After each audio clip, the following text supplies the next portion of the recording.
Namaskar viewers, hello and welcome to Sansad TV. I am Tina Jha, you're watching Perspective. Leaders of the economies of Brazil, Russia, India, China and South Africa attended the 15th BRICS Summit in Johannesburg from 22nd to 24th of August. The first in-person meeting since 2019, the 15th BRICS Summit saw the attendance of Prime Minister Narendra Modi, Brazilian President Luiz Inacio Lula da Silva and Chinese President Xi Jinping.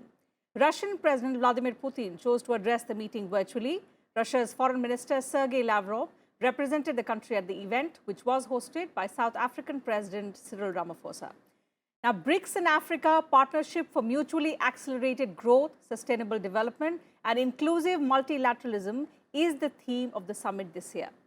Prime Minister Modi participated in the BRICS Leaders Retreat Meeting, BRICS Business Forum Leaders Dialogue, BRICS Africa Outreach and BRICS Plus Dialogue, besides holding a bilateral meeting with South African President Cyril Ramaphosa on the sidelines of the summit.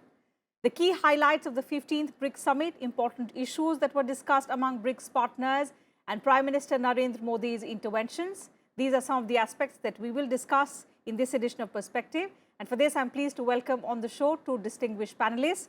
With me in the studio is Dr. Sanjeev Kumar, Senior Research Fellow, Indian Council of World Affairs, and joining us virtually is former Ambassador Anil Wadhwa. Thank you, gentlemen, for joining us on Sansad TV on this edition of Perspective. Mr. Kumar, let me begin the program today with you. If we look at the outcomes, the biggest outcome has been the expansion of BRICS that has been announced by the host country.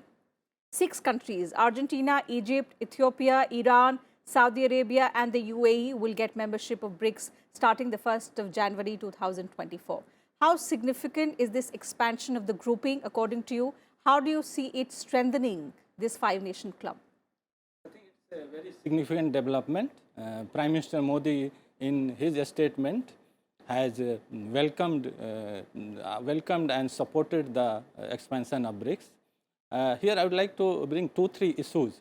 First is that BRICS is the expression of multilateralism, and by expanding BRICS, by adding the other 6 countries, I think the message has been recognized at large by different countries.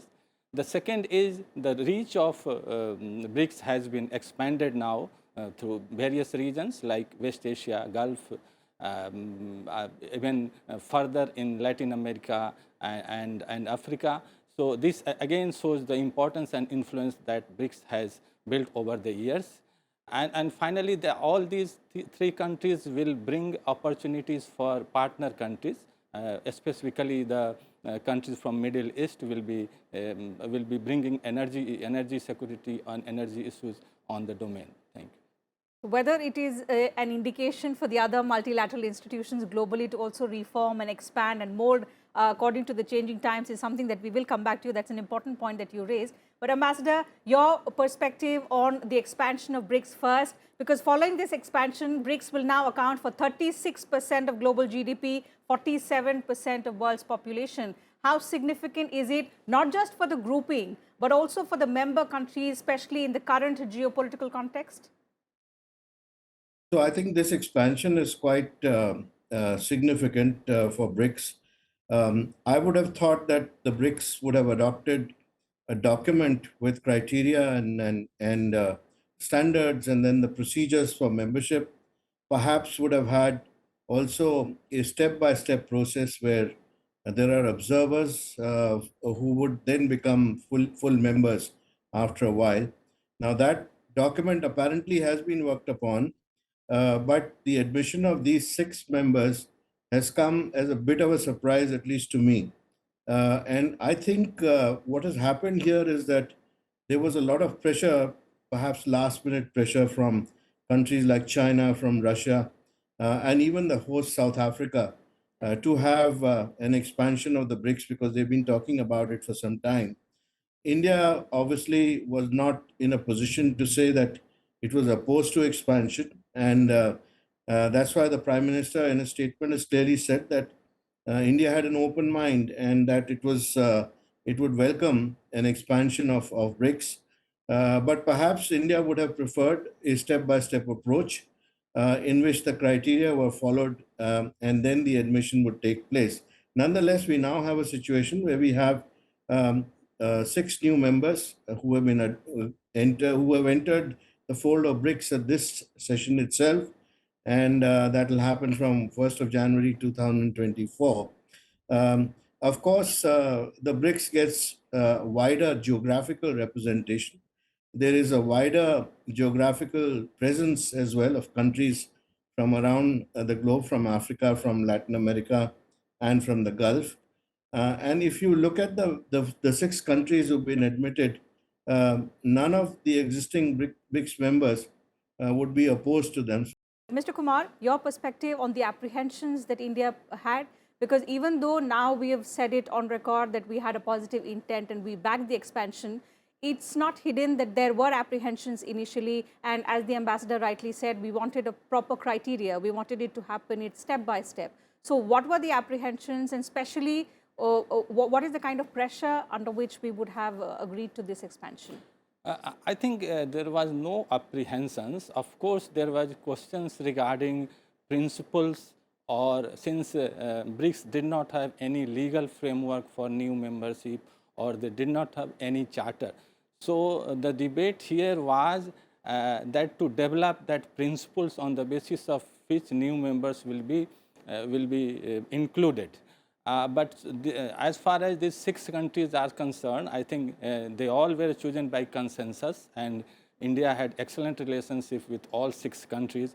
So I do not find any problem as far as expansion is concerned. Of course, the issue of principles and guidelines for new membership, I think it was debated at the summit, and it was defined. It was agreed by the all five member states, and therefore I don't find any problem at this stage. Okay. Ambassador, we lost connection with you. Let's continue with the point that you were making about the expansion and the apprehensions that perhaps countries like India had. Although now the expansion has been announced by the host country, but the fact that equality between members has been a fundamental characteristic of BRICS all this while, could this expansion disrupt that balance in the times to come? And could one country perhaps assert its authority over the others, largely because of the fact that most of these countries are developing countries? Well, I think the principle of equality will still be there, and I think the principle of taking decisions by consensus would still persist. So it's very difficult for one particular country to dominate the others, although the views have been expressed that China, being a dominant country economically, normally has its say as far as proposals, etc., are concerned. But we've seen now over the years that the others who are part of BRICS also have an equal voice. In fact, if you look at what the BRICS Bank has done, it has lent quite equally to all the countries who are members. And I think once you have the criteria which are adopted, then going forward, there should not be a problem of any country dominating the group. The only drawback in expansion and expansion very rapidly would be that there will be too many countries, and from if you have too many countries, then finding consensus on any issue becomes that much more difficult. But that's an argument which works both ways. I think the BRICS works on the principle of since it's a forum for developing and emerging countries, voice of the global south, etc. And these are all like-minded countries. That problem should be minimized going forward. Okay. Moving ahead from the expansion discussion, Mr. Kumar, what are the other important aspects that were discussed among the BRICS partners at this summit? This was the first in-person summit after 2019. Although the Russian president was not there, his representative was there, the foreign minister of Russia. But if we look at the current geopolitical scenario, the global problems, so in that context, what were some of the important issues that the leaders dwelled upon? Yeah, I think this is a very challenging time. As we know, the impact of COVID as well as the implications of conflict, and also the economic stresses which has been highlighted in many countries, especially in global south. So I think Prime Minister Modi very rightly he described in Hindi that the BRICS ने शानदार यात्रा की है. it has a wonderful, journey so far, and he gave a very forward-looking and pragmatic definition to BRICS. He called for a strengthening BRICS by each acronym of BRICS. For example, for B, he said it's breaking barriers. Yeah.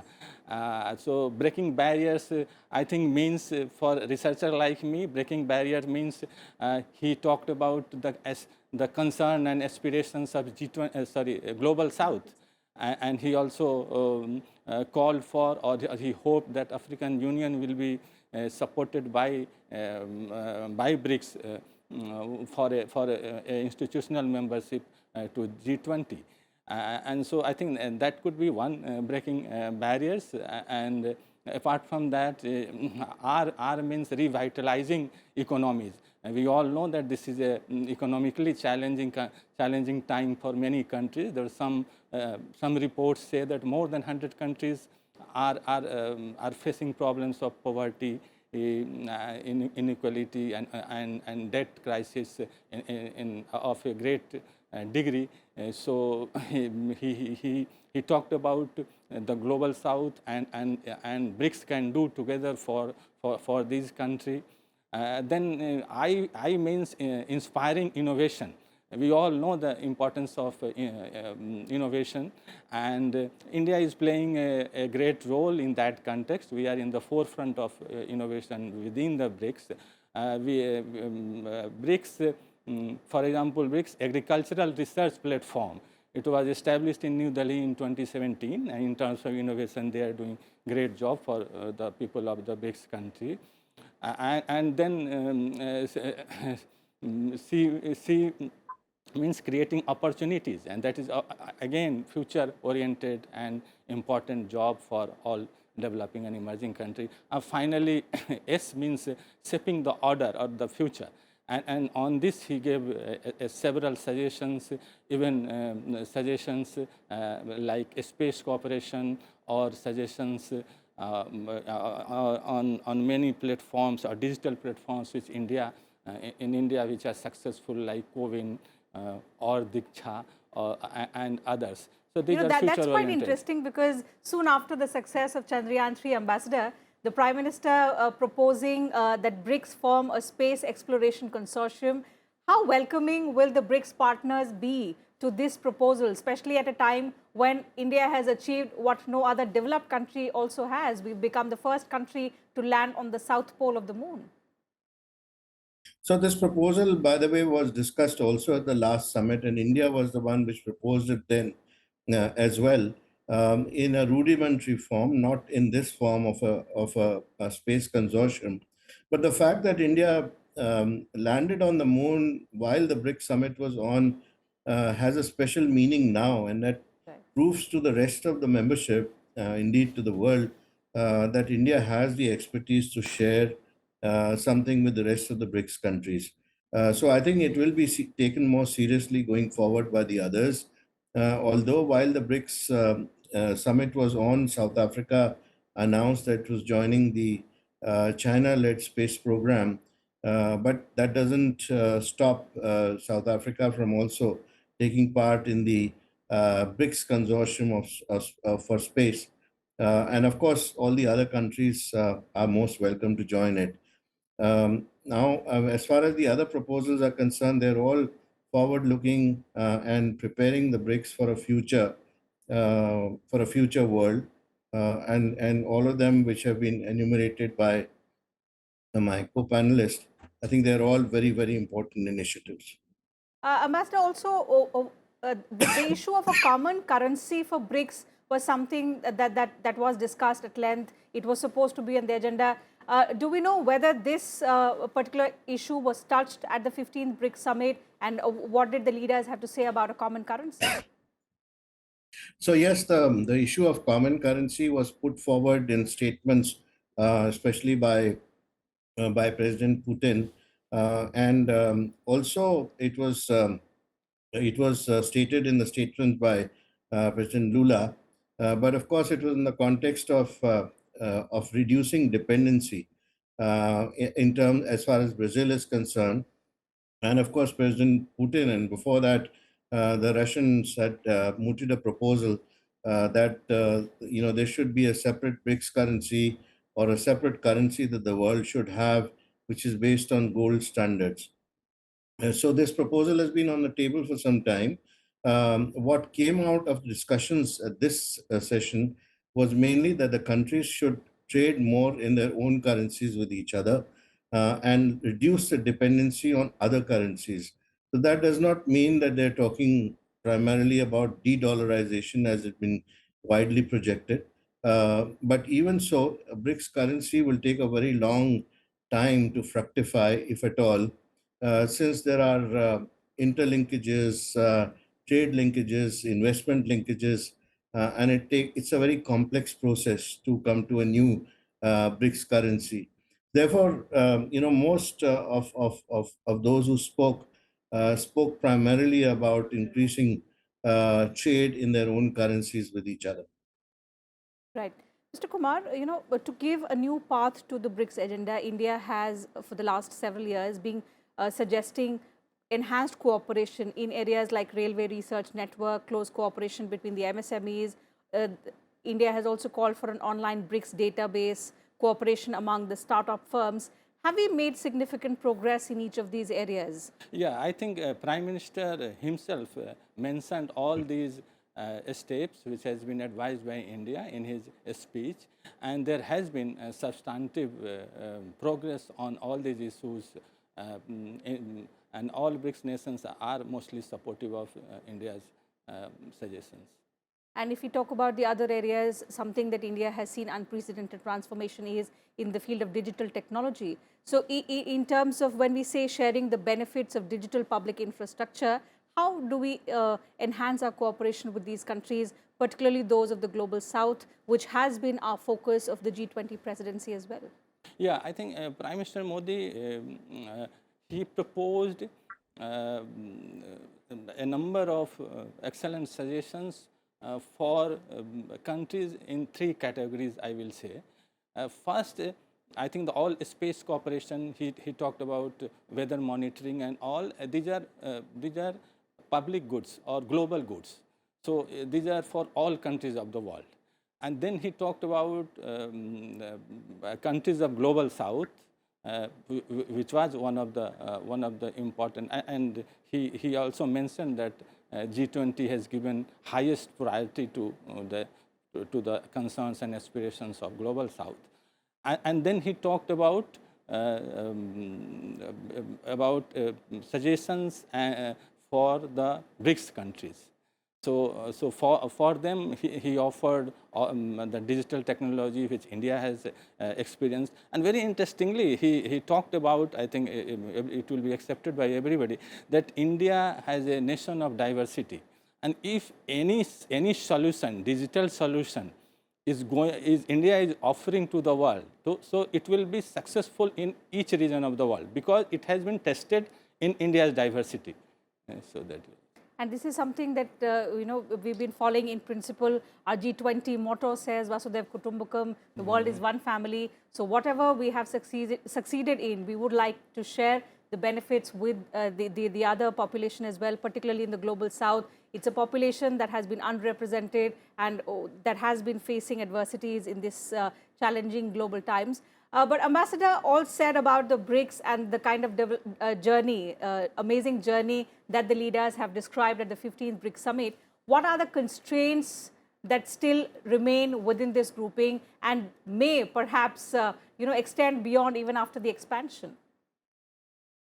Well, first of all, I would say that if you take the BRICS Development Bank, for instance, the capital of this bank is rather low. Compared to the kind of projects and the funding which is required within the BRICS countries, even within the 5 BRICS countries at the moment, it needs more capital. And once you have an expansion to 11, I suppose the BRICS Bank could do with much more capital if it has to be successfully operating in the future. Right. The second issue I feel is steep divisions that have occurred between the BRICS themselves, especially due to the border dispute between India and China, for instance, which has a shadow on the kind of cooperation that the others can enter into. And especially China's BRI, which is not acceptable to India due to the CPEC and because it passes through Indian territory and has implications for India as far as security are concerned. Uh, Also, because of the ongoing conflict, you have Russia, for instance, involved in Europe right now in a conflict situation, and that has cast a shadow on the kind of stance that Russia would take in terms of various issues which figure in the BRICS. And then finally, of course, there is also a constraint about different kinds of economic development. India and China, for instance, are ahead now of the three other original BRICS countries. And when you have an expansion, you'll find that there'll be starker divisions which will come into force. So they will sort of divide the countries on the basis of how much economic progress they are making. And then the perspective of the countries changes depending upon what their interests are, what their economic interests are, and whether they're doing well technologically or not. So these are the issues that BRICS faces. It has to actually overcome them by coming to a consensus and a common denominator going forward. Mr. Kumar, do you see in the face of such stark differences, there are two large economies within the grouping which are in a border conflict, which have not had normal bilateral relations for several years now. One economy being engaged in a conflict with Ukraine for more than 2 years now. The fact that even after expansion, even if you have a positive vision, these are limitations, the current geopolitical realities will continue to weaken the grouping? No, I think, of course, India's relationship with China is not normal, and our foreign minister has highlighted many times that it will not be normal until peace and tranquility is maintained in the border areas. And this has been position of the government, consistent position of the government. But I think at multilateral fora, I hope it will not impact the activities and collaboration. Both should be seen in a different way. Bilateral relationship is problematic, that can be dealt differently. At multilateral fora, I think issues and agendas are different, and there both can participate and collaborate. I would also like to say that the BRICS over the year have deepened their mechanism from ranging from the summit level meetings annually, and there are several ministerial meetings. I would just mention that the declaration of this summit has not been so far announced, but when foreign minister statements were announced, there were several agenda which has been highlighted from India's perspective. But how do you say that consensus can be built and bilateral issues can be discussed separately when you see China actually even having a problem with India using the term Vasudhaiv Kutumbakam? See, I think nobody should any problem with the term using Vasudhaiva Kutumbakam. It's an Indian term and it's well accepted all over the world. So I don't think there should be any problem with anybody on this term. There are issues of differences, but at multilateral fora, I think there are different rules, regulations, and countries have to abide by the rule regulations of the multilateral fora. Okay, I'll take one last question from you, Ambassador. Taking a cue from what the Prime Minister said in various interventions during the BRICS summit, the fact that this expansion of the BRICS should be a cue for other multilateral institutions to mold with the changing times, indicating that reforms are the need of the hour. India has been saying it and reiterating it, time and again. The fact that these multilateral institutions are just not undergoing reforms, and a large population. India is now the largest populated country. The fact that we are now the 5th largest economy, but we go underrepresented at several of these institutions. And so You're does absolutely Africa. right. I think that's a correct stand to take, because after all, every institution has to have reform. We've seen that the Bretton Woods institutions have not been reformed ever since they were set up. Times have changed and there are new economic centers in the world today. But the old countries continue to dominate these institutions. Again, as far as the UN Security Council is concerned, we need a reform if the UN Security Council has to become functional. I mean, after all, how can you keep a country like India, which is the largest population in the world today, fifth largest economy in the world, and is a hub for innovation, it has reached the moon. If it is kept out of the UN Security Council decision making, I think it's an anomaly. Thirdly, if you look at the WTO again, it's been paralyzed because of the dominance of a few countries, and it's not at all democratic in the way it functions. So the multilateral trading system also requires reform. So do the international institutions like the WHO, for instance, which were totally ineffective at the beginning of COVID. And this is what India has been saying all along. And there has to be some amount of change. Otherwise, all these institutions will not serve the purpose for which they were set up.